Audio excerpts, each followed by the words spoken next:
Akashwani presents Morning News.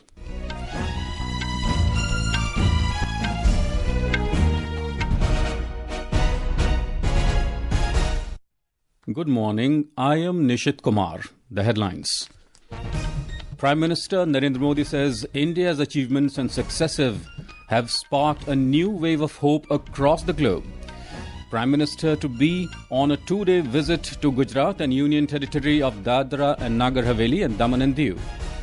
Aushadhi Diwas being celebrated today to raise awareness about generic medicines. Asia's largest literature festival Sahityaotsav to begin today at Rabindra Bhavan in New Delhi. US President Donald Trump postpones 25% tariffs on imports from Mexico and Canada for a month. And in football, former captain Sunil Chhetri comes out of retirement to represent India at FIFA March international window. And now the news in detail. Prime Minister Narendra Modi has said that India's achievements and successes have sparked a new wave of hope across the globe. He said today the whole world is saying that it is the era of India. Addressing an event organized by a private news channel in New Delhi, Mr. Modi said India is driving global growth today and moving at a faster pace on the path of development. आज पूरी दुनिया कह रही है कि ये भारत की सदी है। भारत की उपलब्धियों ने, भारत की सफलताओं ने पूरे विश्व में एक नई उम्मीद जगाई है। जिस भारत के बारे में कहा जाता था ये खुद भी डूबेगा और हमें भी ले डूबेगा, वो भारत आज दुनिया की ग्रोथ को ड्राइव कर रहा है। Prime Minister Modi said today's India thinks big, sets ambitious targets and delivers remarkable results. He said in the past decade, India has become the 5th largest economy and is now rapidly moving towards becoming the 3rd largest economy in the world. आजादी के 65 साल बाद भी भारत दुनिया की 11वें number की economy था। बीते दशक में हम दुनिया की 5वें नंबर की इकोनॉमी बने और अब उतनी ही तेजी से दुनिया की तीसरी सबसे बड़ी अर्थव्यवस्था बनने जा रहे हैं।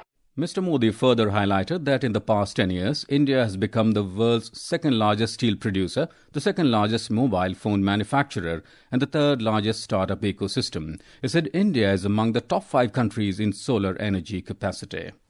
Prime Minister Narendra Modi will be on a 2-day visit to Gujarat and Union Territory of Dadra and Nagar Haveli and Daman and Diu beginning today. During his visit, Mr. Modi is scheduled to attend various programs at Surat and Navsari in Gujarat and Silvassa in Daman. Prime Minister will visit Dadra and Nagar Haveli and Daman and Diu this morning and will inaugurate and lay the foundation stone for various projects worth 2,587 crore rupees at Silvassa in Daman and Diu and Dadra and Nagar Haveli. Mr. Modi will also address a public meeting at Silvassa. Prime Minister will then travel to Surat to launch the Surat Food Security Saturation Campaign. About 2 lakh beneficiaries in Surat will receive benefits under the Pradhan Mantri Garib Kalyan Anna Yojana PMGKAY. Tomorrow, on the occasion of International Women's Day, Mr. Modi will attend Lakhpati Didi Sammelan in Navsari. Prime Minister will disburse over 450 crore rupees in assistance to 2.5 lakh women from more than 25,000 self-help groups. We have more from our correspondent. On the first day of his visit, the Prime Minister will inaugurate the 450-bedded Namo Hospital and Research Centre in Silvassa. Along with this, the PM will also inaugurate 25 projects worth over 1,075 crores in the Union Territory. These include Diu Fort Circuit House, Annex Circuit House, Night Market in Daman, toy train on 1.1 kilometre long track at Namo Seafront, 21 kilometre long Khanvel Khedpar Road in Silvassa, which has become an easy route from Khanvel to Jawahar and Trambakeshwar in Maharashtra. The PM will also lay the foundation stone of 13 projects worth over 510 crore rupees. They include construction of 4 blocks of Marwar Hospital with a capacity of 300 beds in Daman, Sub-District Hospital in Khanvel, widening of National Highway 848B in Daman, construction of 12 new schools and development of roads in Daman and Diu. With Pradeep Bhavsar from Daman, Aparna Khund, Akashwani News, Ahmedabad. Today is Aushadhi Diwas. The day is celebrated to raise awareness about the scheme and promote the use of generic medicines.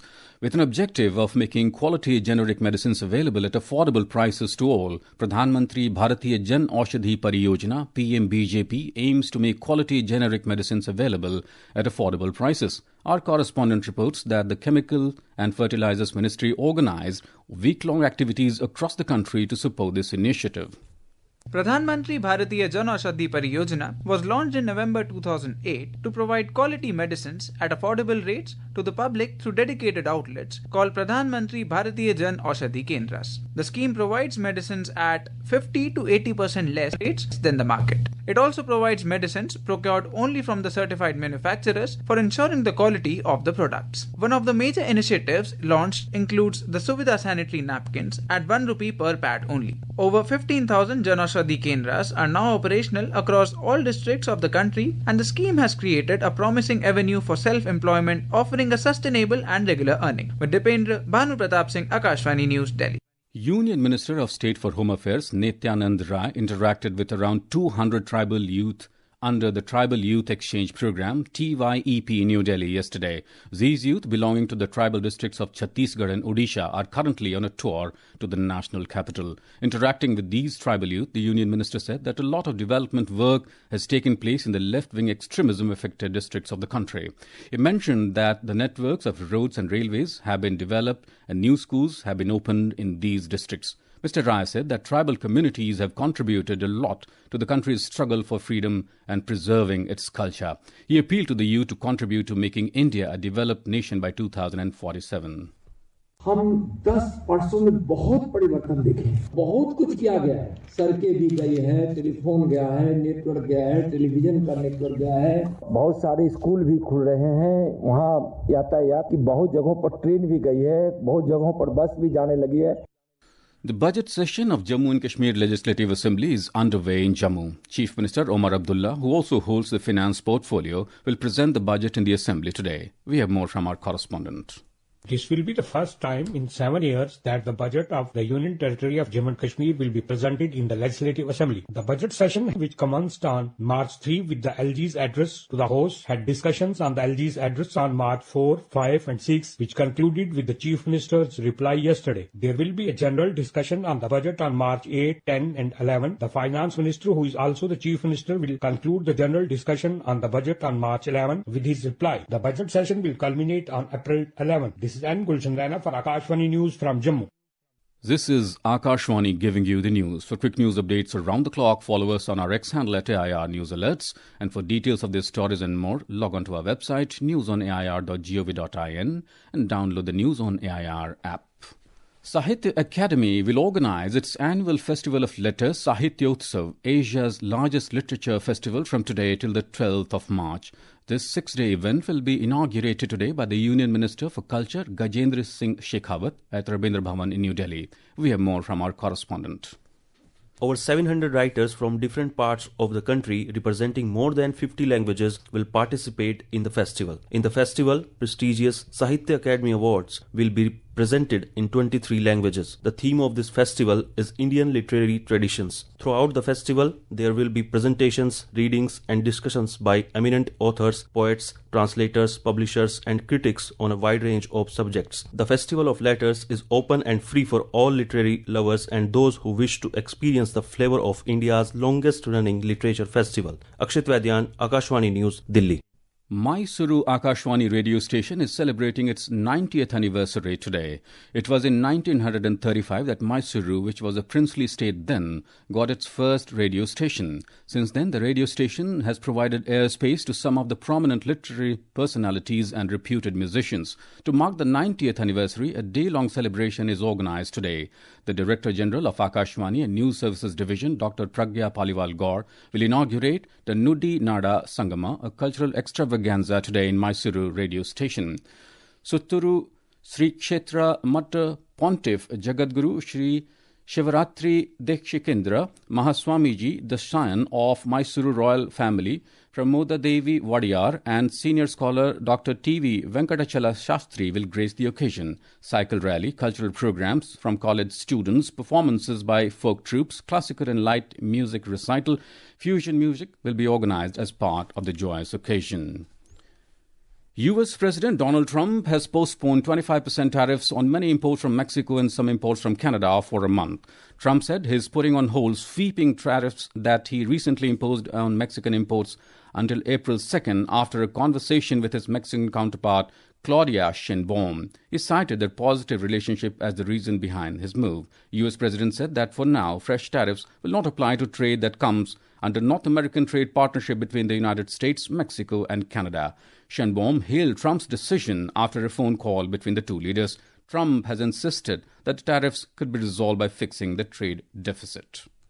Canada charges us 250% for our milk product and other product, and a tremendous tariff on lumber. We don't need their lumber. We have more lumber than they do. We don't need Canada's lumber. I'll be signing an executive order freeing up our forests so that we're allowed to take down trees and make a lot of money and then reharvest trees. We don't need trees from Canada. We don't need cars from Canada. We don't need energy from Canada. We don't need anything from Canada. Moving on to the world of sports, All India Football Federation has announced that former Indian captain Sunil Chhetri is all set to return to the national team for the FIFA International Window matches against Maldives and Bangladesh in Shillong this month. We have a report.